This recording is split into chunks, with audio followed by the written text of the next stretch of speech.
Bonjour à tous et bienvenue dans les brèves de votre site d'information et de divertissement mactv.fr. À la une de ce samedi 25 janvier 2020, nous commençons tout d'abord par ce meurtre à Dakar, un talibé tué d'un coup de poing par son camarade. En effet, c'est une scène horrible qui s'est déroulée à la rue Valmy de Dakar. Une bagarre entre deux talibés a viré au drame. L'un des talibés âgé de 17 ans a eu une altercation avec un autre du nom de Mbalo à la rue Valmy, où il se retrouve chaque jour dans la journée pour manger. Selon des témoignages recueillis par nos confrères de l'AS, Mbalo a voulu venger son frère. C'est ainsi qu'il a donné un coup de poing à l'autre talibé au niveau du cou. Ce dernier s'est affalé et aurait perdu la vie sur le coup. Son bourreau a été arrêté et placé en garde à vue au commissariat central de Dakar. Et restons dans le cadre des accidents pour parler cette fois-ci de cet accident de la route qui est survenu hier à Yarakh au quartier Parc Mbam. En effet, des agents de votre site internet et de divertissement mactv.fr ont frôlé la mort.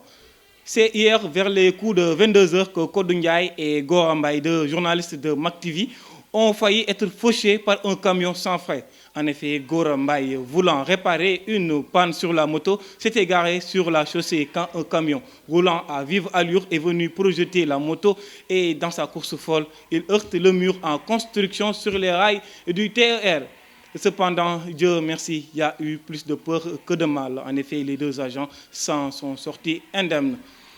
Allons maintenant à la plage de Yarakh où 314 kg de chanvre indien débarqués nuitamment ont été saisis et les trafiquants ont été arrêtés.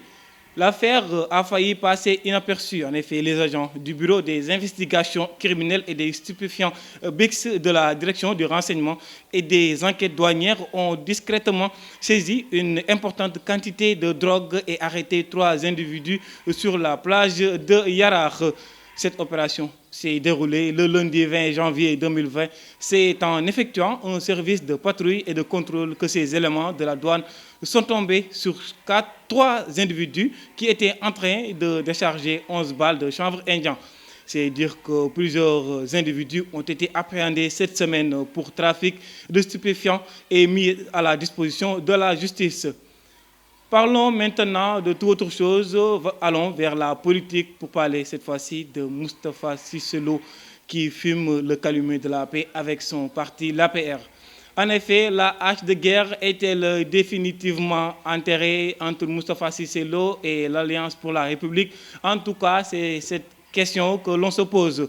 En effet, le vice de l'Assemblée nationale qui a pris part à la réunion du secrétariat exécutif national du parti présidentiel s'est finalement rangé. Selon l'apériste en chef Macky Sall a profité de la rencontre pour faire un certain nombre de recadrages en appelant les uns et les autres à plus d'unité et de discipline. Et finissons par cette affaire de mœurs. C'est tout simplement l'affaire Rangou. Ahmed Khalifa Niasse prend la défense de cette dernière. En effet, invité sur le plateau de Walf TV, le guide religieux Ahmed Khalifa Niasse s'est prononcé sur l'affaire Rangou. Pour le guide religieux, personne n'a plus de droits que Rangou au Sénégal. Et il fustige les dirigeants de Jamra en disant qu'ils n'ont aucune autorité à juger la fille et que c'est à la police des mœurs de s'occuper de cette affaire.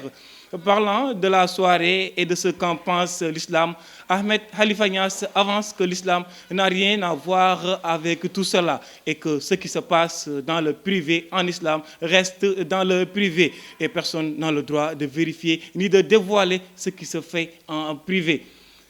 C'était tout pour aujourd'hui. Nous vous donnons rendez-vous prochainement sur votre site d'information et de divertissement mactv.fr. Et d'ici là, portez-vous bien.